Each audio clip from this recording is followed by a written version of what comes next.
Welcome to the Unfiltered podcast, hosted by me, Katie Aiello. And me, Nicole Pearson. Here we're chatting all things Philly. We're going to talk about the fun things to do, the fitness scene, the work-life balance, and much more. And most importantly, it will be authentic, real, and unfiltered. Let's get into it. Let's do it. Welcome back to the Unfiltered podcast. I'm here with my good friend, Jenna Castaldo. I am flying solo this time. Nicole has a super busy schedule, so I think for the next couple of episodes, it might just be me, but if her schedule permits, she'll hop on too.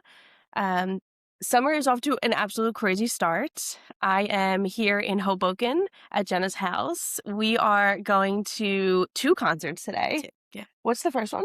LP Giobbi. She's like a female DJ.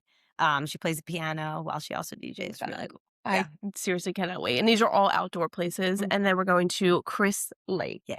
which is under the bridge. Under the K Bridge in Brooklyn. Yeah, I'm so excited, especially because I think it was this time last year that you went to Chris Lake and I couldn't go. Oh, yeah. Because I had a wedding and I was considering finishing all my wedding work and coming here. It was just a bad idea. I was shocked she didn't join. I was really trying. But yeah, so we're here in Hoboken because we're going to Chris Lake later today. We're going to get some work done first. Little half-day Friday vibe. But yeah, so today's episode is all about sort of work hard, play hard. Jenna is a total girl boss, but also has a lot of other things going on. So we're going to just talk about, what that means to you and advice and guidance for balancing it all and finding your happiness. So we'll learn a little bit about Jenna. Jenna and I have known each other for longer than we haven't known each other at this point. Crazy. Friends for over 15 years. We met when we were 14 years old in high school. That's crazy. Yeah, it's totally crazy. Yeah. High school. Feels like yesterday, but then again, it feels like it was so long ago. Yeah. No, seriously, like the memories really do feel like they were yesterday though. Like we went from, studying, which was really just us having an excuse to have a sleepover on a school night, to going to Sweet 16s together. Yeah. Oh my God. And then we were at the clubs when we were 16. I mean, technically we were. We were at the clubs. There was this one club in the town that I grew up in that I guess it just like didn't really take off. Yeah. As like a real club. And so then they started like letting people having Sweet 16s there. Yeah. That was a mess, if I'm being honest. It was. But yeah, so high school is how we met and we've been best friends ever since. Yep. Like truly. Yeah. In our whole group, we have a group of 6 in total and we met freshman year and pretty much have been inseparable ever since. Like endless stories and memories. Yeah. We all went off to college.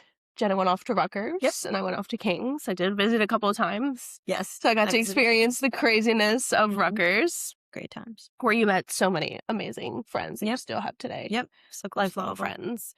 And then finished college and then we started our careers, which was really fun. Yep. Honestly, I feel like we would use each other to inspire and motivate us to keep going and drive for more. Mm-hmm. I remember calling each other. Yep. In the very beginning of our careers and me being like, I don't know if this is for me. And you being like a total rock star. No, that's not true. It is. I still feel that today. Okay, great.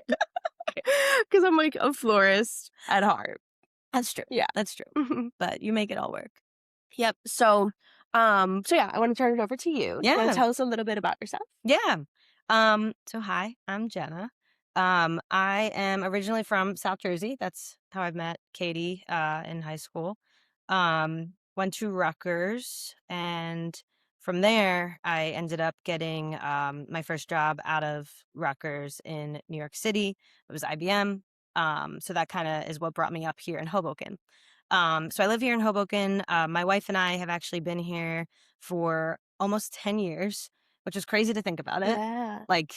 It's so weird because you just keep kind of going on and on with your days and you forget how fast time is passing you by. And just in a blink of an eye, you're in a place that you wanted to be in for so long and you've been there for 10 years. Yeah. Which is so wild.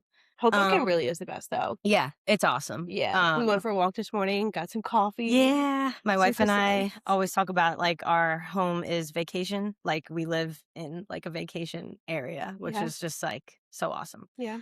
So yeah, that's me. I have a younger brother. He's very TikTok famous. Shout out Charlie. Shout out Charlie. If you know him, Jenna Castaldo. You should know him. Yes. Follow him on TikTok, Instagram, Facebook, all the Yes. things. He is absolutely hysterical. He's insane. He's so funny. He's absolutely the best though. So yeah, I have a younger brother. And yeah, we have a cat. His name's Cappuccino. Maybe he'll make an appearance at some Oh, point. I hope he does. Yeah. He's the fluffiest, actually the most beautiful cat I've ever seen in my life. What's the breed? He's a Siberian. Yeah. Yeah. He's beautiful. Yeah. It's kind of like similar to, people always say he's like a Maine Coon, but he's not. And he's still like very fluffy. He's also hyperallergenic, which is crazy because he has so much hair. But what we learned was that his saliva is actually a cat's saliva is actually what makes them allergic, what makes people allergic because to they lick themselves. Yeah, it's not necessarily their fur. So Interesting. It was interesting. Anyway, and Katie's pet show. We also really love cats. Yeah, we do. We do. So yeah, I'm not sure what else. I mean, I could walk through kind of like my career path, like all those things, so or... I was actually gonna say, like, so Jenna is the head of advertising sales at a media startup company. Yeah. And so I definitely want to hear about what it's like to work in the startup space. Yeah, absolutely. Because you've, not in this company, but the company before that, or I guess technically both, like you were in the early stages of the startup, right? Because there's later stages one. Like right now at this point, your company is a later stage startup, right? I mean, still early. Kind of, still early-ish, for sure, on the grand scheme of things. Yeah. I could kind of walk through these things. So first, my first job, like I said, was at IBM, and IBM's obviously a ginormous corporation. Yeah. But I went through a really, really awesome sales training program. It was like, first off, I had no idea. And honestly, I feel like this is just like a gap in schooling. Like, I didn't know what sales was. Like, you hear the term, but it's like, what is and you just that? think direct selling. Right, especially when you're younger, you're like, well, what does it actually like mean? Right. And I feel like I wish that there was like classes and like courses that at our time, like you could actually figure out if that's what's best for you. But thankfully, one of our other best friends' dads said to me one day, was like, you would be really good at sales. You should apply for the IBM Summit program, which is like their sales program. And I was like, oh, I don't even know what that means, but like, okay. And at the time, like, we were looking at the big companies, like that is big dream corporations. job. This is where we want our careers to be. So. Right, especially coming out of Rutgers, like Rutgers partners with so many big corporations. Like, it's not really. I don't know. I mean, maybe nowadays it is, but like it doesn't push you into the entrepreneurial space. It pushes you more into corporate. It does, yeah. So anyway, I ended up getting that job at IBM, which was like, I mean, in that moment in my brain, I'm like, this is like life changing. Like, you know, neither of my parents like worked at a big corporation. My dad was a successful entrepreneur, like he started his own business, but from like a schooling perspective, they kind of just like started from the ground up over there with their parents. And so like this was just a big deal for me personally. And I'm so glad I did it because I learned like so many sales foundations that I feel like I've been able to just trickle into my career. So I was at IBM for about 2.5-ish years. I met a lot of good friends there too. I still talk to people that was in my summit program too, which was awesome. Yeah, we traveled so much together through the program. They literally like paid us to go learn how to sell, and like they would fly us out to different places to do like mock sales engagements. And I was like, this is like a dream. That is the beauty of companies having those types of programs. Johnson & Johnson had programs like that too, where they would literally, like you said, they would fly the whole group out to a certain place. Right. And they would do different types of trainings and mock things. Yeah. So they actually don't have it anymore. No. At J&J. At least not for sales anymore. Yeah. And I feel like with everything being so remote now, I feel like they kind of cut costs in those areas. But that was such a good experience. Yeah. So right. So during IBM, because again, genuinely like I had no idea what I was doing half the time because it was like tech and like enterprise tech. And I'm like, what even is this? Like, if I couldn't feel it and touch it and like see it, it's really hard to understand what you're selling.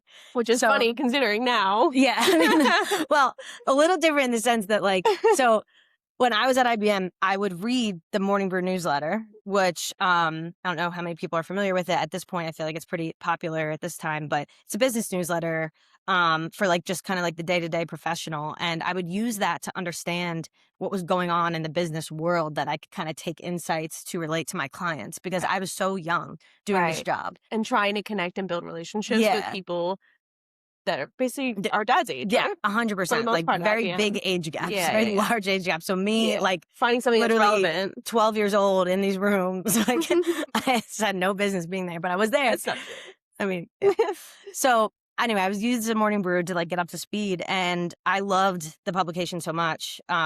And I just loved the tone, all that stuff. And I ended up following them pretty deeply to the point where like I connected with people on LinkedIn and I saw that they were hiring for an associate brand partner, which I was like, I don't know, what's a brand partner? Yeah. That is. The titles really are not idea. Clear. So I like, did more research and it said like ad sales. And I'm like, okay, I know how to sell. Yeah, just got I all know the what ads are. Yeah. I'm sure I could probably figure this out. Like if I could figure out tech and like the acronyms people use in tech and all that stuff, I'm sure I could figure out advertising. So I ended up reaching out to the newly appointed head of brand partnerships at Morning Brew to get coffee.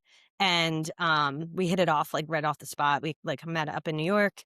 And he was like, pretty much was like offering me the job on the spot to come in and be like a junior seller. Yeah. So I was like, huh? Okay. Everything like genuinely checked out. And I think what's so interesting is I was so distraught, like making this decision to leave. I IBM. remember. Like so distraught. I look back now and I feel like, you know, it just shows how like young I was in those moments because it was obviously a great opportunity. And I think I was just so grateful for the opportunity that I had at IBM. Yeah. And like, you're just so young. Like you don't know if you're making the right decision, the wrong decision, especially to jump to this company, Morning Brew, who I tell my mom, no one knows what that is. Yeah. Like people are like, what is it? A coffee company? Like, what is this? And I think that's what I was scared of. Yeah. Of like, you know, going from the big brand name that like everyone knows to like this random newsletter startup. They send emails. Right. What are we talking about? Yeah. And it didn't help too that I feel like a lot of our mentors were kind of like our dad's age. Yeah. And so they're very risk averse. So they're like, wait, you're leaving this kind of cushy job for something that you really don't know if it's going to last. Like, and then like there's always this dynamic of like, well, you can't come back. Yes. Which isn't true. Right. But they always love to like leave you with like that kind of mentality. Yeah. But anyways, you didn't have to go back anyway because you fully took off after this. It's so meant to be. It was meant to be. And there was just so many like ways that it was meant to be. Like one of my best friends at IBM, like she knew the founder of Morning Brew. Like they went to college together. There was a lot of just like overlaps in my life at that moment that I was like, this just like the stars are just like aligning. So I ended up taking the job and it was so funny because my first few weeks at Morning Brew, I literally remember I like showed up. Also side note, I showed up to my interview at Morning Brew in a full like white suit. Like white? And literally it was a white suit. Like, oh my God. What? I'm sorry. What? Do you still have this? No. I wish you did. I wish I did too. That is hysterical, Jenna. And literally, let me tell you, I walked suit. into this office, which was like a rented out small little space. No. People were in like basketball jerseys, like typical startup energy. And I'm coming from IBM in a white suit. Jenna, that is hilarious. Ridiculous. The fact that they still hired you is hilarious. And I literally, like, when I asked my manager at the time, like, what is the dress code for the office? He was like, you don't have to wear a suit. Please don't wear the white suit anymore. That is so funny. So yeah, embarrassing. No, I'm so glad that you shared that because that's actually again, it's like me just like, you know, really trying my best. Like be professional. Yeah. I don't know, there's something to be said about, and I'll get to this later, just like professionalism and like that holding true throughout. Yeah. Like as times go on, because I feel like people have become a lot more casual in things. And I think there's balance is everything, but we'll get there. Yeah. So yeah, anyway, Morning Brew, I was there for I think a little over 2.5 years still. And Oh, it's not longer than that, I know. actually. I think it was 2.5. That was like Wow. always my 2.5 was like a thing. Yeah. But I was one of their founding sellers. Ended up like finding my groove so much. Like I absolutely loved it. I like hit it off with my clients, crushed my numbers. Like obviously sales is ups and downs. But I was just like, I loved It's the very energy. natural. It was so fast paced. Like Yeah. at IBM, it would take me like months to like get a smallest thing done because like there's so much red tape. Here at a Morning Brew, it's like I remember having my first client call and my boss was like, okay, send them a contract. I'm like, just like that, we could just like send them. Think you're aligned for Yeah. sure? And they're gonna sign it and then that's gonna be a deal and that's gonna count. And he was like, yeah. And I was like, Okay. I can do this all day. Yeah. Like it's so fun. So yeah, that ended up being awesome. I closed my first $1 million deal at Morning Brew. That's huge. Which was like so much fun. Yeah. Like I was able to get so creative too. Advertising is awesome because you're selling an audience, and you're selling the vehicles to reach that audience. And you can manipulate how you want to do that. Like you could come up with really creative ways that the brands show up in your publications or online that like bring their brands forward as well. And it's just so creative. Like at the end of the day, like the creativity like helps drive these deals forward. You're not Yeah. just selling specs on like Right. line items. Right. Which is why this is not for everyone. Right. Yeah, Like, for sure. A salesperson at IBM is not always going to be a good fit. Like, a No. salesperson at J&J, like all the Yeah. bigger corporations, because it's not Yeah. the same. I think that you just realized like you were being like kind of limited. Constrained. Yeah. Constrained. 100%. Yeah. And then once you got to this space, you were like, oh my God, I'm so much 100%. more creative than this. And like 100%. it just inspired you and naturally brought it out in you. Yeah, for sure. It's interesting you say that too, because in my current role, we don't really always hire people with a tech sales background Right. because they're used to a very like step-by-step transactional sale. Like Mhm. follow these steps and your products are X. Yeah. Whereas here it's like you have to get creative in like Yeah. every part of the sales process. Right. Which I think is like the most fun part. Yeah.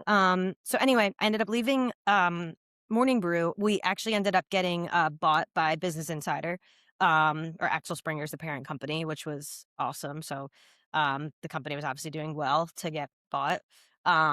And I was like loving it. I actually didn't want to leave at all. I And remember that. It was a really hard decision. it was, because you yeah. loved Yeah. your team and the people Yeah. and the work itself. Yeah. So But this other opportunity presented itself. right. So I was I was hired as associate brand partner. Brand partner means ad seller. So I was an IC rep. And then I went to brand partner and then I went to senior brand partner. From there, I wanted to lead a team. Like I Mhm. wanted to manage people as well. Like, cause I got a lot of joy out of like training and teaching people. Yeah. I was a mentor to many at IBM, at Morning Brew, and I wanted to keep that going. Right. And the CEO of my now company, which is the company's called Workweek, he had reached out to me because he had heard of me in the space. Which is so cool. Yeah, Well, actually, let's touch on that a little Yeah. bit. So how does one make such a splash that somebody, like a CEO of another company, would hear about you? I Yeah. know now you post a lot on LinkedIn. I Not a should lot. post more. Not a lot, yeah. but like you post on LinkedIn, I wish I you have a posted more. presence there. Do you were you doing that then? Yeah. So a few things. Me and my coworker at Morning Brew did a written article series where it was called the Partnerships Periodical, and we would That's so write about cute. I how love we that like name. did our jobs, Yeah. and just like each write about stuff and just post it on LinkedIn. Mm. That was fun.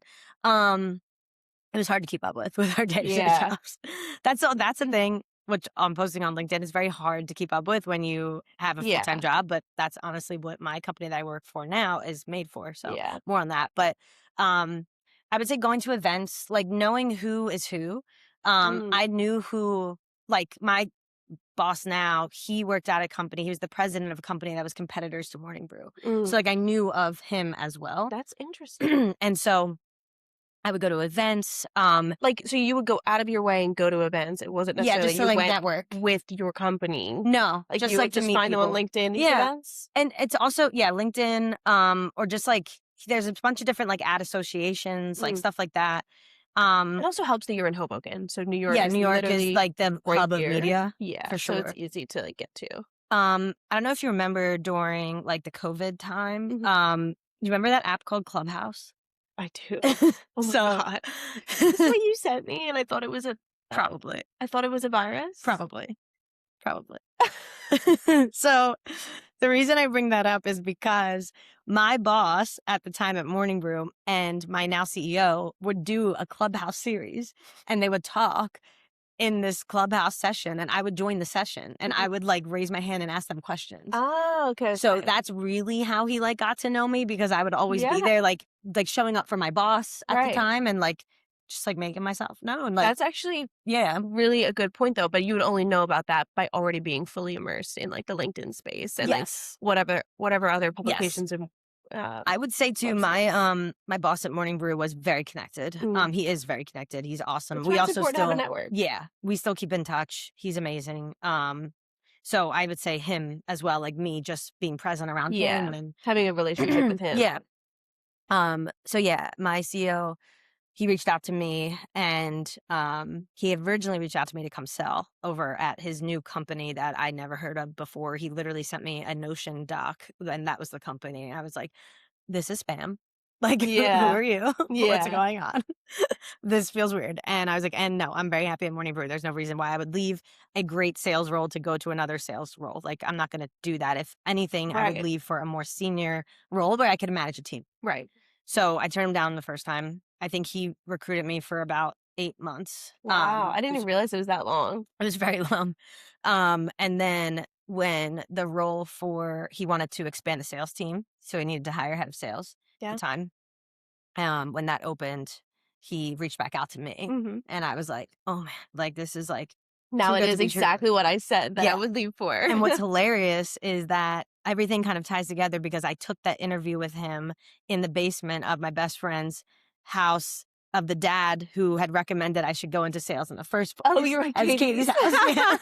I was in her basement, and I came upstairs, and he was up there, and he was like, what do you think? And I was like, I feel like I gotta do it. And in that moment, I'll never forget, like, we were talking about the money and stuff like that, and everything checked out. But he was like, at the end of the day, Jenna, like, all that really matters is that you're building skills, because like no one can take that away from you. Like no one can take what you learn away. Yeah. And as long as you have skills, you will always be able to monetize that.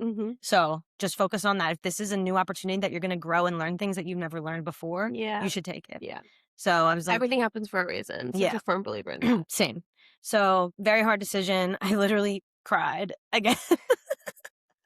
Like, why am I so annoying? No, that's not annoying. It is emotional. Yeah, I cried. They announced my departure at Morning Brew live That's to the whole super company, and I was emotional. like, it sounds like a great time here. No, that's super real, Yeah. like raw. It was, because I feel like nowadays it's just so like transactional sometimes, and I feel like I'm very big on building relationships. Like I really cared about so many people that I worked with. I Yeah. still do. Like Right. I love people. Like I genuinely love working with really good people and yeah. helping them out Yeah. one way or another. So yeah, I ended up going from an IC, which is individual contributor, to the manager of individual contributors.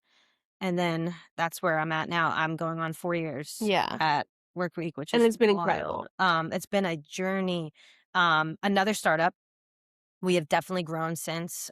We raised funding, which is awesome. My team is ginormous at this point. How many people? People ask me this, and I should know this off the top of my head.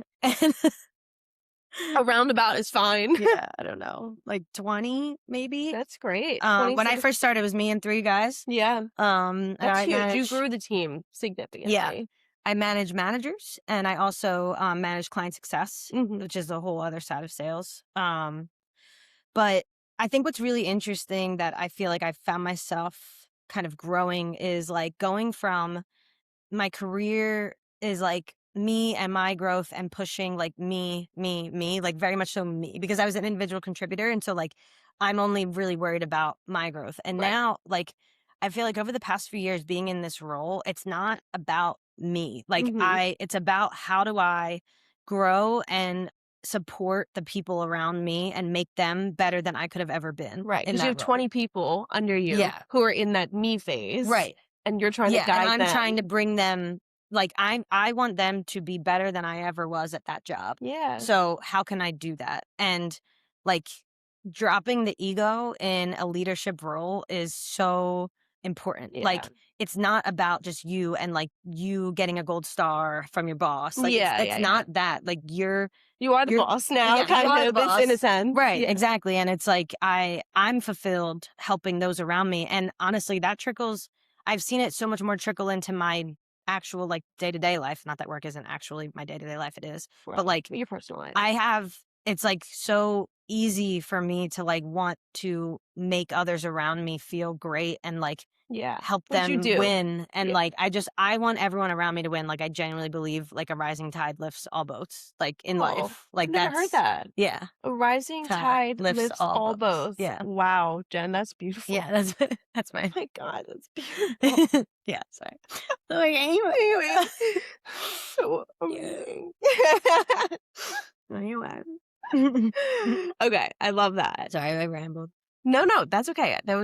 You didn't ramble. That was a really great story, and I'm glad. I think that everyone will really enjoy that, Cool. and hopefully feels inspired and motivated because I always do. Just Lift like all the these boats. conversations always really do just make me start thinking creatively. Yeah. And make me want to do a million things. Yeah. My ADHD brain is like, start a business. Yeah. Katie's about to bake a 3-tiered cake right after this. That's true. Okay, so outside of work though, Yes. we're DJ. Yes. DJ Jenna Noel DJ is your Jenny. name. Yes. So tell us about that. This Okay. is your passion.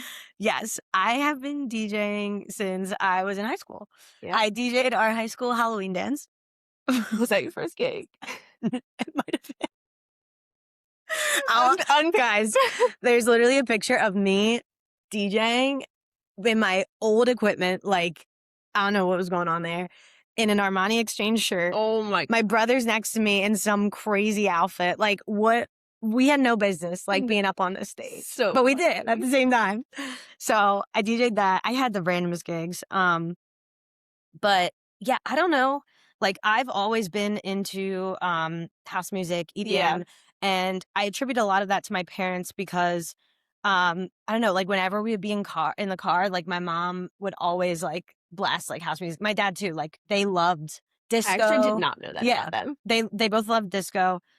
Disco is like very much so my roots. They played a lot of like house music from like the 90s era. And me and my brother were like 5 years old in the backseat. Like, yeah. like, I also need to say that you were a DJ before it was cool to be a DJ. Mm-hmm. Long before everyone became a DJ. I don't know what it is about it that kind of made me say, hey, I want to do this. But one of my cousins was also a DJ. So he kind of taught me at first.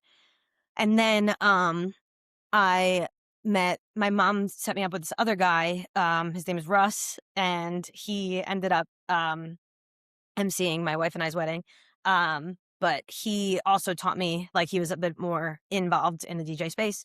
He taught me more skills. He would actually come over to my house and teach me how to play. He would put my laptop like down so I wouldn't be able to see it, and I would just have to like hear the transition and like count the music, which was really awesome. Yeah. I took lessons before, but a lot of it has just been like me practicing. I remember when I was younger, I would go in the garage and I would practice. Like, we would have all my DJ equipment set up in the garage and I would just like practice it out. I brought it with me like throughout all of the phases of my life, like high school, college. I played like a frat party before at college.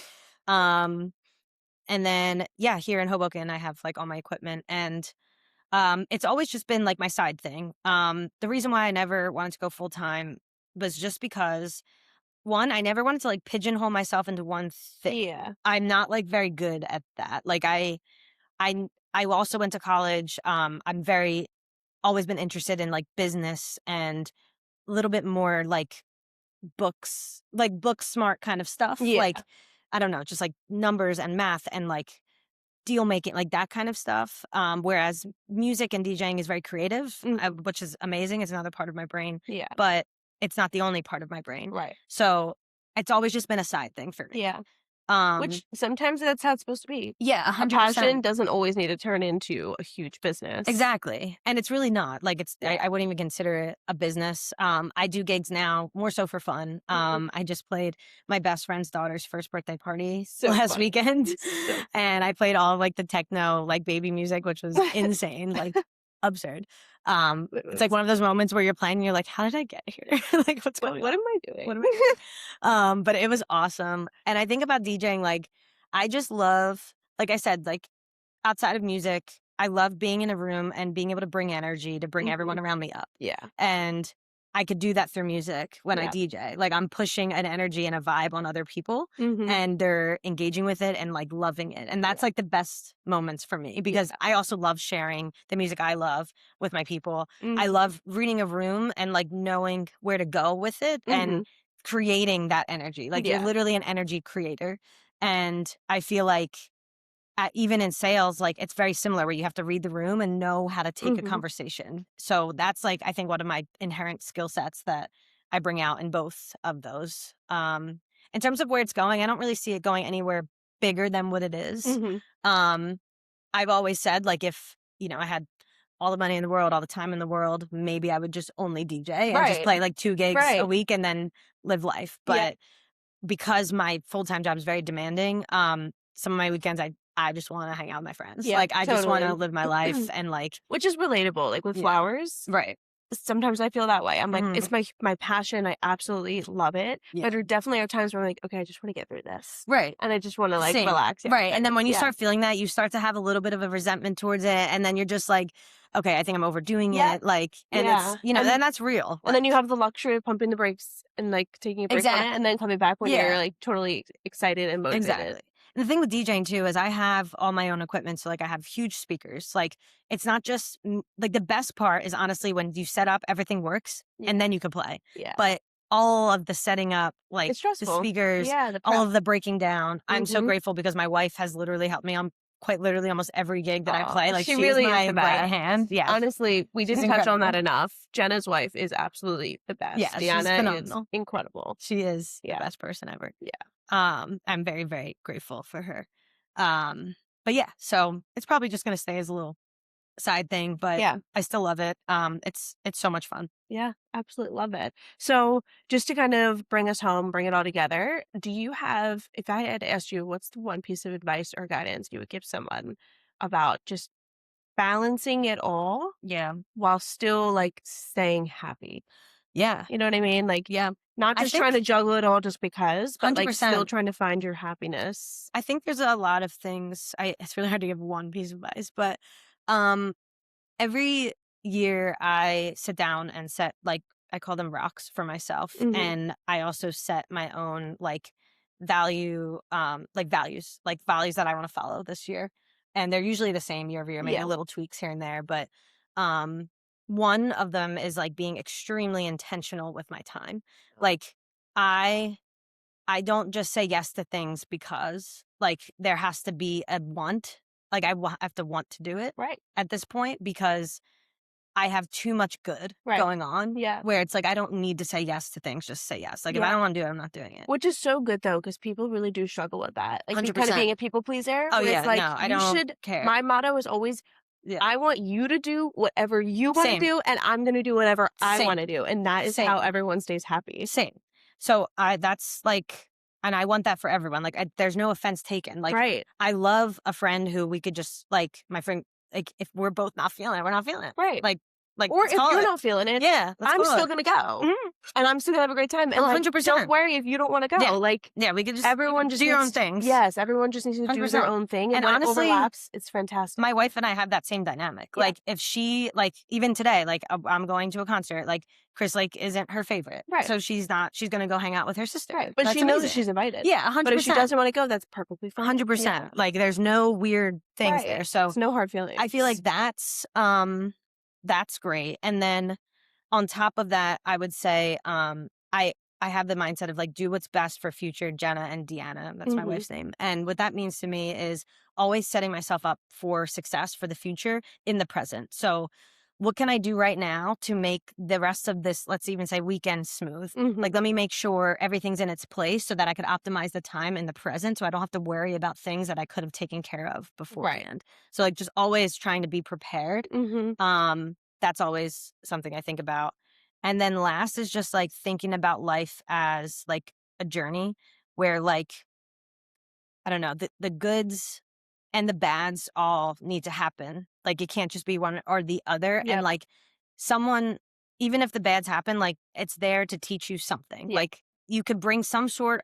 I mean, I can't speak for every single bad in the world, Right, but like right. hopefully you could bring You some can find sort the of underlying lesson thing, yeah. or underlying thing from it and Yeah. carry on, because life is just so short. Yeah. And like, I think with that mindset, you really just try to like lean into your current position. And if you're not happy, like I always tell myself, I could either change my attitude or I could change my environment. Yeah. What are the two things I could do in this Mhm. moment? I have control Yep. over my life. So I need to exercise that control, because Right.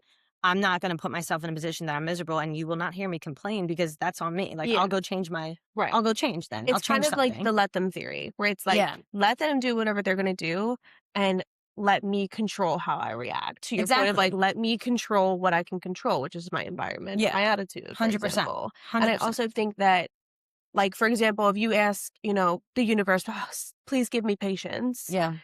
you're not just going to get patience. You're No. going to be in challenging positions that are going to Yeah. teach you how to be patient. Yeah. To your point of like, 100%. there's always something to learn in every crappy situation. 100%. I'm like very big on ownership Mm-hmm. mentality at work. Like I own my stuff, but in life, I own my life. Like it's on me to do what I need to do to be happy Totally. and bring that in like around me and surround myself with that. And honestly, kudos to my wife, because I also couldn't do all the things that I do Yeah. without her. Yeah. Like she's always there to like pick up any slack. I'm always there to pick Mhm. up her slack, but like I have a very busy social life. I have a busy work life. I love to work out.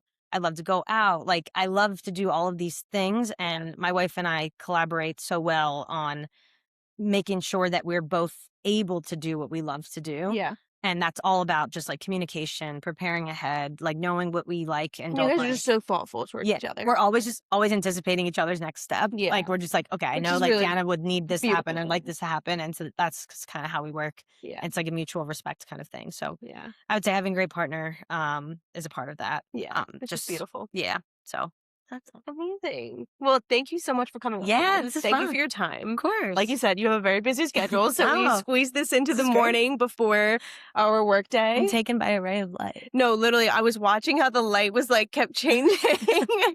Just disappeared. So thank you again. Thanks for thank everyone you. who is listening. Like I Enjoy. said, I'll probably be flying solo for a couple of episodes just here in the summertime because it's super crazy. But stay tuned for a couple of episodes soon. I do go to Italy on Monday, so I'll be in Italy for 2 weeks. Have you been? Never. I go to Italy far too much. But yeah, so there definitely will be some sort of episode on Italy. And then I definitely have some fun people that I want to bring on as guests. So please stay tuned for that. Thanks, guys. Thank you. Bye. Bye.